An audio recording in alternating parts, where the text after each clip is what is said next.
Garten of BanBan is almost 2 years old, and with the 8th installment coming soon, I think it's important to go over the entire story of Garten of BanBan and what the lore actually means. Let's start from the very beginning, where I will give a short overview of each game. Then I will discuss what I believe the true story is of Garten of BanBan.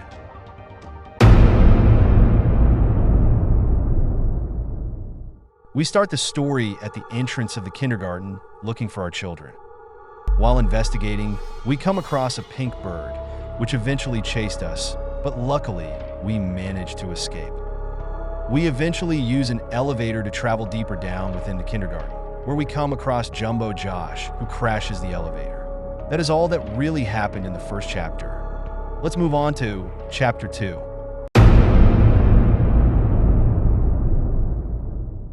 Chapter 2 is really interesting because we meet a bunch of new characters, one of them being Zolphius. I have a few things to discuss about this creature, but we will save that for later in the video. Chapter 2 was once again just an introduction to new characters, learning a bit more about the backstory, and we find out that BanBan is trying to help us. You're here for your children. I too am working towards saving them, if you can believe it. BanBan, out of every single monster we've met so far, is actually trying to help us. After our talk, we are chased by Jumbo Josh and Bambolina.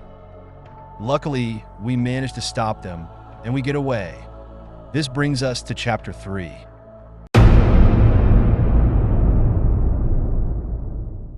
Leave this place while you still can.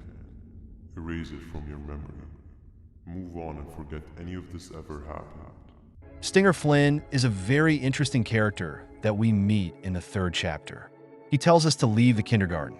At first, he comes off as an antagonist, but the dream sequence shows us that he is just a broken and sad squid. I have some theories about these dream sequences that I will discuss later as well. We eventually get chased by BanBan because of Stinger Flynn, and we see that Jumbo Josh, BanBan, and Stinger Flynn all fight, and that's the gist of Chapter 3.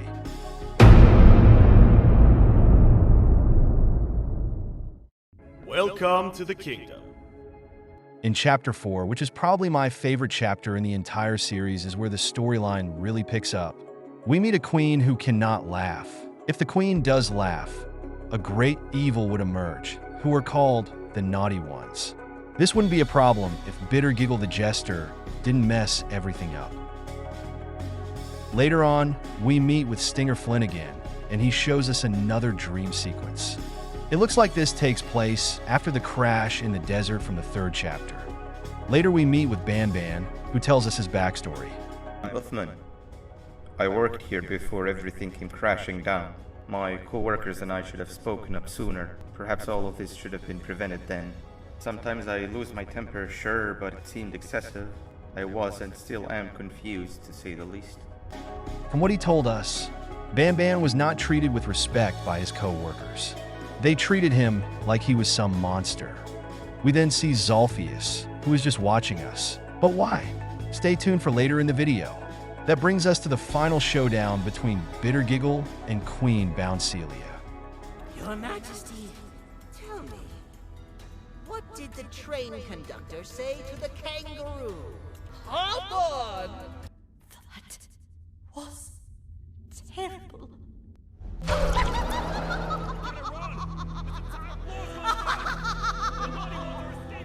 And that's pretty much all that happened in Chapter 4. Now, let's move into Chapter 6.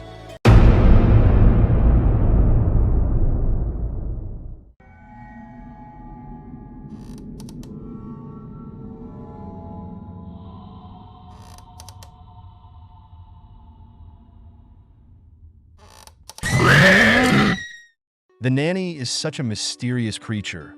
I will explain who I think this creature is later, but all you need to know now is I believe she is very important.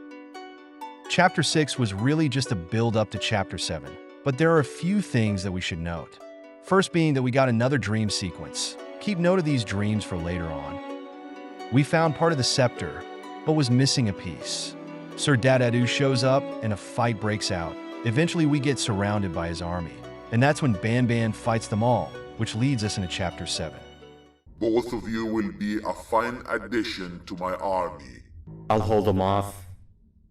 Look for the surgeon.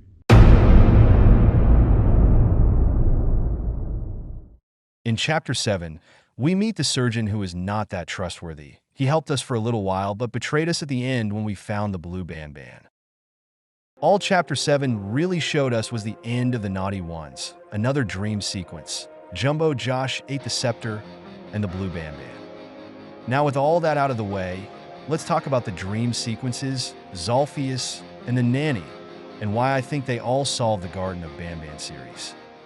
Throughout all of the dream sequences, they all end in some tragedy. They're trying to get to a beach, but are always stopped. I believe these dream sequences are the characters trying their best to escape from the kindergarten, but knowing they can never leave, no matter how hard they try. Next is Zolphius. This may be a long shot, but I believe Zolphius is the missing children. Zolphius is always watching us, but why? I think because that's the children trying to get the parents' attention. The only dialogue it had is when it said, "I'm sorry." Maybe that's the children saying sorry for what happened. Or if it's not the children, it may be sorry for what happened to them. Next is the nanny. I believe the nanny was the one who took the children. After she jump scares us, there is a book that makes the player feel strange. Maybe that book is the answer to solving this mystery. Maybe it has the secrets of the kindergarten and will tell us what really happened. The nanny did put the book there for a reason. Maybe that is why. Because she took the children and turned them into Zolphius. Or if they aren't Zolphius, maybe she knows where they are. I believe Chapter 8 will give us more lore onto the nanny. The blue BanBan may know where the children are and will try and help us find them. The last thing I want to discuss is Chapter 5. I believe Chapter 5 is a prequel, and this creature is the employee's first creation and what started it all. And that's all. What are your thoughts on my theories? What do you think the full story of Garten of BanBan is? Thanks for watching. Have a great day.